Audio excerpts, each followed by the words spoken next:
Graças a Deus. Saúdo a todos com a paz gloriosa de nosso Senhor e Salvador Jesus Cristo. Muita alegria mais uma vez aqui na presença do Senhor, aprendendo um pouco mais da palavra do Senhor. Lição de número 4, 24 de abril de 2022. A realidade do arrebatamento. Glória a Deus. Agora estamos entrando no livro de Apocalipse, no sentido mais profético da coisa, né? Até aqui nós estivemos falando dos primeiros capítulos, e os primeiros capítulos, as coisas que são, as coisas que era e as coisas que são. Então, o capítulo 1, Jesus se apresentando para João. Capítulo 2 e 3 está falando sobre as igrejas da Ásia. E nós estamos saindo hoje do capítulo 2 e 3. Deixa eu ver a próxima aula. Nossa próxima aula, a realidade da grande tribulação. Então agora nós já entramos mesmo no livro de Apocalipse. Propriamente dito, na sua mensagem futurística, né? A palavra Apocalipse quer dizer revelação. E ela tem uma mensagem futurística. Ela é escatológica, coisas do futuro. Maravilha. Então vamos lá. Hoje nós começamos falando do arrebatamento da igreja, que é algo que dá início ao Apocalipse. E na próxima aula é a realidade da grande tribulação. O que é o arrebatamento da igreja? Antes de entrarmos no que é o arrebatamento da igreja, deixa eu ler a introdução da lição. A introdução da lição diz assim: nesta lição, deixa eu ler aqui no meu escrito, está maior um pouco, a mesma coisa que está na lição. Nesta lição, estudaremos a doutrina do arrebatamento da igreja de Cristo. Veremos como acontecerá e que é uma promessa para todos os que morrem em Cristo. Então, a Bíblia fala de duas ressurreições, a primeira e a segunda. A primeira ressurreição é para aqueles que morreram em Cristo. E a Bíblia fala: bem-aventurado aqueles que têm parte na primeira ressurreição, porque sobre esses não tem poder a segunda morte. Então, para que acontecerá, é uma promessa para todos que morrerem em Cristo, bem como a nós que estamos vivos também, né? Porque estamos vivos, porque a igreja fala de um arrebatamento. A Bíblia fala, nós vamos ver aqui agora que a Bíblia ela expressa sobre um arrebatamento de um povo preparado, especial, zeloso e de boas obras. O pastor Napoleão Falcão, ele, nas suas mensagens antigas, na época que pregava muito por aí, década passada, ele sempre falava, quando ele falava sobre o arrebatamento, ele falava que existe 1845 menção da volta de Cristo na Bíblia, 1527 menção no Antigo Testamento e 318 no Novo Testamento. Então não é pouca coisa. Então você imagina 1845 menção que ele voltará na palavra de Deus. Somente não acreditando na palavra de Deus, na Bíblia, para não acreditar no arrebatamento da igreja, né? Mas esse é um assunto que nós vamos aprofundar um pouco mais aqui. O tempo é pouco, né? Como diz, a cisterna é profunda, a nossa caneca é pequena e a corda é curta. Então não dá para pegar muita coisa hoje aqui não, porque o tempo é pouco para nós. Mas nós procuraremos aprofundar um pouco aqui sobre o arrebatamento da igreja para as nossas meditações e para pensarmos um pouco e estarmos preparados para esse momento. E que este momento ele acontecerá a qualquer momento. Não tem uma data definida e nem ninguém pode definir data. Porque lá em Mateus 24, não me lembro se é no versículo 36, diz que nem o Filho, nem os anjos, mas unicamente o Pai, né, sabe o dia da volta do Filho do Homem. Então ninguém pode determinar essa data, né? Essa data, ela é prevista, ela é certa por quê? Porque foi o próprio Jesus que falou que voltava, os anjos confirmaram que voltava, a Bíblia diz que ele volta, né? Como nós falamos no início, 1845, menção da volta do Senhor, falando da primeira e da segunda vinda, 1527 no Antigo Testamento, 318 no Novo. Então, a promessa de que ele vem, e a Bíblia é verdadeira, e nós acreditamos na palavra do Senhor, e acreditamos que Jesus voltará, e deveremos estar o quê? Preparados. Bom, introdução. Nesta lição, estudaremos a doutrina do arrebatamento da Igreja de Cristo. Veremos como acontecerá e o que é uma promessa para todos os que morrem em Cristo, bem como a nós que estamos vivos. Bom, já lemos a lição, já acabamos de comentar sobre a introdução, né? Mas lemos de novo, é bom. A nossa lição ela se divide em 3 tópicos.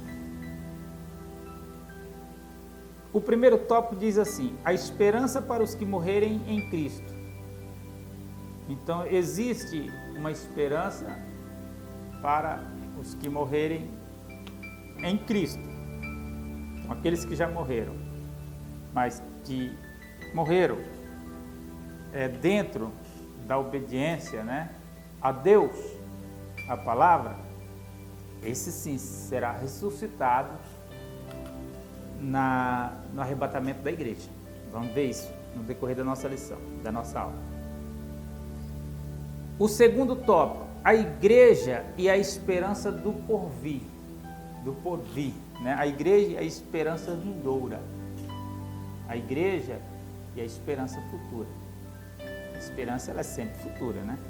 Você está esperando algo que ainda não veio. Então a igreja é a sua esperança. O terceiro tópico é o mistério do arrebatamento. O arrebatamento em si, propriamente dito. Então vamos lá. Primeiro tópico. A esperança para os que morrerem em Cristo. Diz assim: no Apocalipse, vemos a igreja arrebatada participando das bodas do Cordeiro e vindo com Cristo por ocasião da sua volta triunfal. Primeira coisa, aqui está falando da volta triunfal, está falando aqui na nossa lição de Apocalipse 19, 7 ao 9 e o 14. Primeira coisa que temos que entender é o que é o Apocalipse. O que é o Apocalipse? Apocalipse, ele é o que João vê ali, ele tem uma visão do futuro da igreja, do povo de Deus, mas ele é o cumprimento da 70ª semana de Daniel, daquela visão que Daniel teve no capítulo 9 de Daniel, se eu não me engano, a partir do versículo 27, está lá, quem pegar a sua Bíblia vai ler lá a 70 semana de Daniel. Quando você chegar, se eu não me engano, no versículo 27, vai estar lá o título, a 70 semana de Daniel. E na 70 semana de Daniel, nós vamos ver que até o Cristo Messias se cumpriu 69 e existe uma última semana para se cumprir. Aquela semana equivale a 7 anos. Isso é bem claro tanto lá como o capítulo 25, versículo 1 ao 7, se não me engano, de Levítico, né? de Números, vai nos esclarecer isso, e é um tema um pouco longo que não nos cabe aqui, mas aquela semana, última semana, ela equivale a 7 anos. O que é o Apocalipse? É esses 7 anos da última semana de Daniel que não se cumpriu ainda lá no capítulo 9. Para qualquer um estudante de escatologia vai ver que o capítulo 9, né, a partir do versículo 27 lá, ele vai falar das 70 semanas e ele vai mostrar ali que já se cumpriu 69 até o Messias. Aí interrompeu. Com o Messias, com a morte do Messias, essa última semana parou, e que essa semana lá, Daniel diz assim, 70 semanas estão determinadas sobre o teu povo, então é sobre Israel. Aí quando essas 69 semanas se cumpriu com a morte do Messias na cruz do Calvário, entrou a graça. Com a morte e ressurreição de Cristo, ele deu a salvação de graça a todos os povos. O que eu preciso para ser salvo? Crer em Jesus somente hoje. Antigamente você tinha que cumprir os ritos lá, quando Deus estava tratando com os judeus. O que eu preciso? Crer. Quando aquele carcereiro perguntou para Jesus, Atos 16 e 31, perguntou para o apóstolo Paulo, o que eu devo fazer para ser salvo? E a resposta foi, crê no Senhor Jesus e será salvo tu e tua casa. Quando Filipe ia com aquele eunuco, capítulo 8 do livro de Atos dos Apóstolos, e pergunta para ele, Filipe vai evangelizando aquele eunuco. Aí quando chega em um certo ponto ele fala, eis aqui água, o que me impede de ser batizado? Filipe falou para ele, nada, se tu creres, será batizado. Então é crer no Senhor Jesus. Então, a Bíblia hoje diz assim, pela graça sois salvos, por meio da fé, e isso não vem de vós, é dom de Deus. Pela graça sois salvos, é pela graça. Com a morte e ressurreição de Cristo, estabelece-se a graça. Então, fechou o tempo da lei, Jesus pôs o fim na lei, e nós somos salvos somente por crer em Cristo Jesus. A salvação é um pacote pronto que Jesus deixou, somente você só precisa acreditar. Crendo em Cristo Jesus, reconhecendo que você é pecador, e se eu reconheci que eu sou pecador, me arrependi dos meus pecados, eu criei no sacrifício de Cristo, me apropriei da salvação. É muito simples. E permanecer nela até o arrebatamento da igreja. Então, as 70 semanas de Daniel, a 69 se cumpriu lá, com a morte e ressurreição de Cristo, que lá diz bem claro, até o Messias, né, lá no capítulo 9 de Daniel, até a morte do Messias, se cumpriu 60. Se fizer os cálculos direitinho, desde a saída da ordem, que está escrito lá, que está lá no capítulo 2, versículo 1 do livro de Neemias, que é a saída da ordem para reedificar os muros, até o Messias, essas 7 semanas, vai dar certinho a quantidade de anos, justamente no ano 33 da época de Cristo. Não vamos voltar a isso não, porque não nos cabe aqui nesse momento. Então o que nós temos que entender é o seguinte, que Apocalipse é essa última semana. Quando a igreja for arrebatada, aí termina essa dispensação da graça, essa época da graça. Quando a igreja for elevada ao céu, conforme nós vamos estudar aqui, quando a igreja for elevada ao céu, a dispensação da graça termina e inicia-se a última semana de Daniel lá, que é os 7 anos de grande tribulação, que é o livro de Apocalipse. Aí lá no capítulo 9 de Daniel ainda diz que 3 anos e meio, né, ou 42 meses, ou um tempo, e tempo, metade do tempo, é tudo a mesma coisa. Tem mais uma outra expressão que é tudo 3 anos e meio. E quando na metade dessa última semana vai cessar o sacrifício, vai quebrar o pacto entre o anticristo, coisa que já estou misturando lá o Apocalipse, e vai dar início a segunda metade da grande tribulação, que seria a grande tribulação propriamente dito. Acontecendo assim, é nesse período justamente que será a segunda etapa da segunda vinda de Cristo. Aí que o Senhor voltará visível, que é momento para um outro momento a gente discutir. Então, ele vai voltar visível, mas a princípio o arrebatamento, por que estou falando isso? Porque estou falando do arrebatamento que será invisível. Mas como, meu irmão? Como, professor? Nós vamos ver já aqui na nossa lição. Então o arrebatamento será invisível, rápido. Nós acreditamos assim, existem pessoas que acreditam diferente. Mas será num abrir e piscar de olho, antes a última trombeta, a trombeta vai soar e nós vamos ser arrebatados. É assim que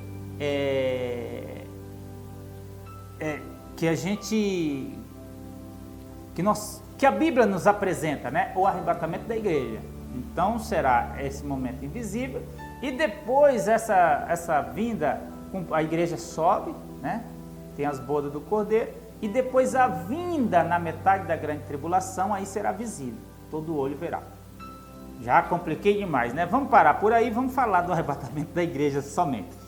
Eu precisava dar essa pequena explanação, porque aqui no primeiro tópico, para quem está acompanhando a lição, realmente está falando disso, né? Fala aqui o Apocalipse, né? No Apocalipse, vemos a igreja no Apocalipse. Só que para acontecer o Apocalipse, a igreja já foi arrebatada, né? Então, no Apocalipse, vemos a igreja do arrebatamento, né? Deixa eu ler aqui na lição, que alguma coisa está um pouquinho diferente aqui. No Apocalipse, vemos a igreja de Cristo arrebatada, participando das bodas do Cordeiro. Então, foi esse o motivo que nos deu a fazer essa pequena explanação aí.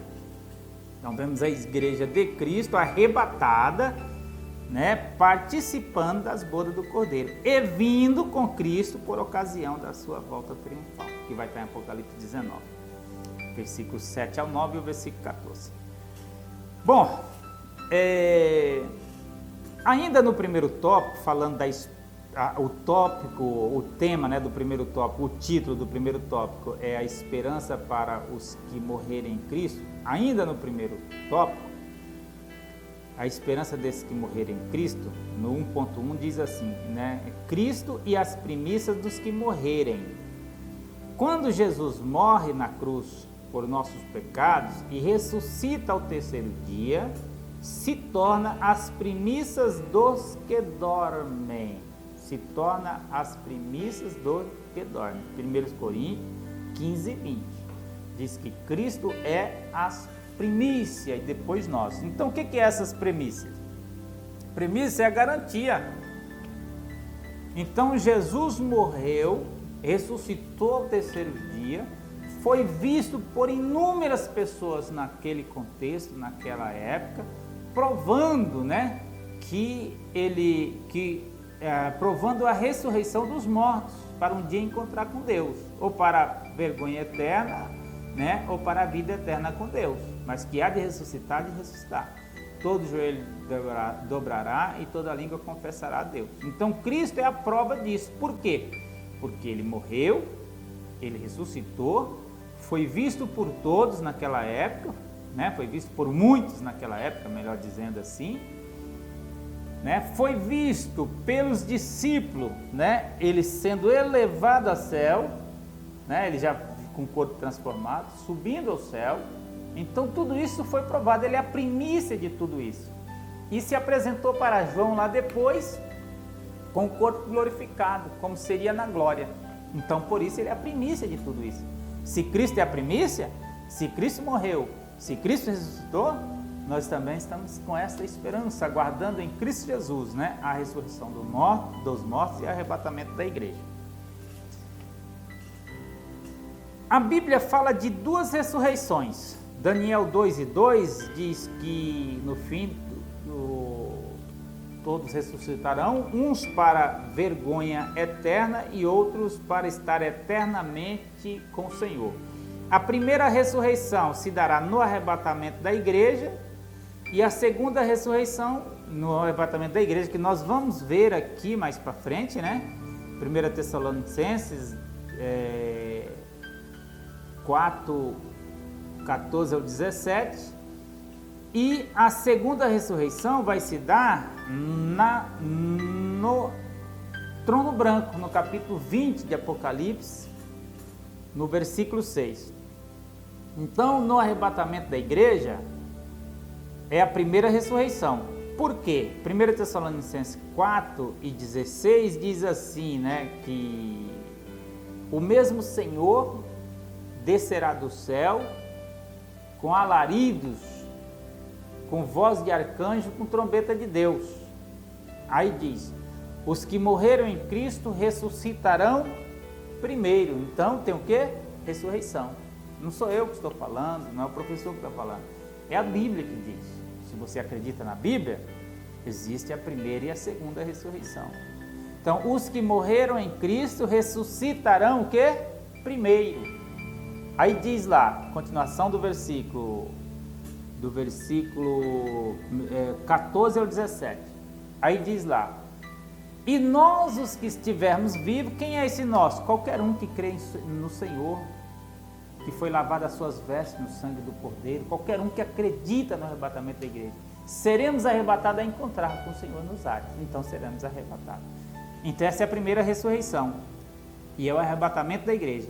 E no capítulo 20 de Apocalipse, lá no juízo do trono branco, capítulo 20, versículo 6, aí será julgado todas as pessoas, mas não há salvação ali.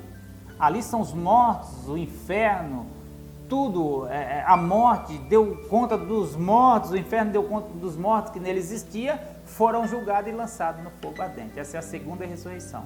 E aí diz lá, bem-aventurado aquele que tem parte na primeira ressurreição, né? Porque sobre esse não tem poder a segunda morte. O que é a segunda morte? Ser jogado no tormento eterno para sempre. É isso que diz lá o capítulo 20 de Apocalipse. O segundo tópico, a igreja e a esperança do porvir. Nem todos dormiremos, não precederemos os que dormem, como nós acabamos de falar, né? Que os que morreram em Cristo ressuscitarão primeiro, mas todos seremos transformados. O que é essa esperança? A volta de Cristo para buscar o seu povo. Então ele subiu, João 14, 1 ao 3, ele diz assim, não turbe os vossos corações, crede em Deus, crede também em mim. Na casa de meu pai há muitas moradas, se não fosse assim eu não vos teria dito. Vou preparar lugar e quando eu for, voltarei e vos levarei para mim mesmo, para que onde eu estiver, estejais vós também. Então essa é a nossa esperança. O último tópico, o mistério do arrebatamento. Então, diz assim, será extraordinariamente rápido, encontraremos com Cristo nos ares e estaremos para sempre com Cristo. Então será extraordinariamente rápido, porque a Bíblia diz que se tiver dois no campo, um será levado, o outro será deixado. Se tiver duas moendo, que era o contexto da época, uma será no moinho, uma será levada, outra será deixada. E o apóstolo Paulo, escrevendo aos Coríntios, ele diz, eis é que agora vos digo o mistério, na verdade nem todos dormiremos, mas todos seremos transformados num momento, num piscar de olho. Então é rápido, ante a última trombeta, porque a trombeta vai soar, e os mortos ressuscitarão incorruptível. Mateus 24, 27 diz que será como um relâmpago que pisca do oriente ao ocidente, é um piscar de olho, é rápido. Quando você vê o clarão do relâmpago, é muito rápido, já aconteceu.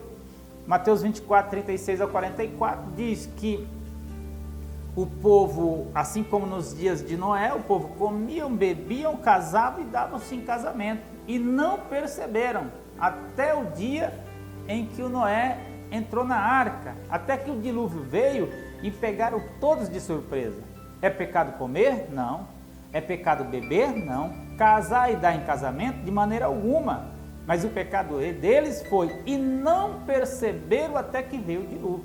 Então o que nós temos que fazer é estar preparado, porque a vinda de Cristo, ela é iminente, ela é rápida. Eis aqui agora vos digo o mistério. Na verdade, nem todos dormiremos, mas todos seremos o que? Transformados num momento no abrir e fechar de olhos, né? E lá em 1 Tessalonicenses 4,16, que nós já lemos, ainda diz assim, e o mesmo Senhor descerá dos céus, com alarize, com voz de arcanjo e com trombeta de Deus. E os que morreram em Cristo ressuscitarão primeiro, e depois nós que estivermos vivos seremos arrebatados a encontrar com o Senhor nos ares. Estaremos o quê? Para sempre com Cristo na eternidade. A eternidade é a ausência de tempo, não se mensura eternidade pelo tempo, porque Eternidade é justamente a ausência de tempo. Estaremos para sempre com Cristo.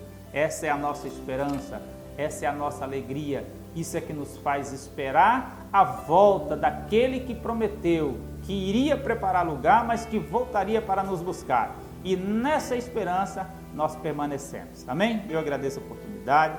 Que Deus abençoe todos e tenha um ótimo final de domingo, abençoado na presença do Senhor.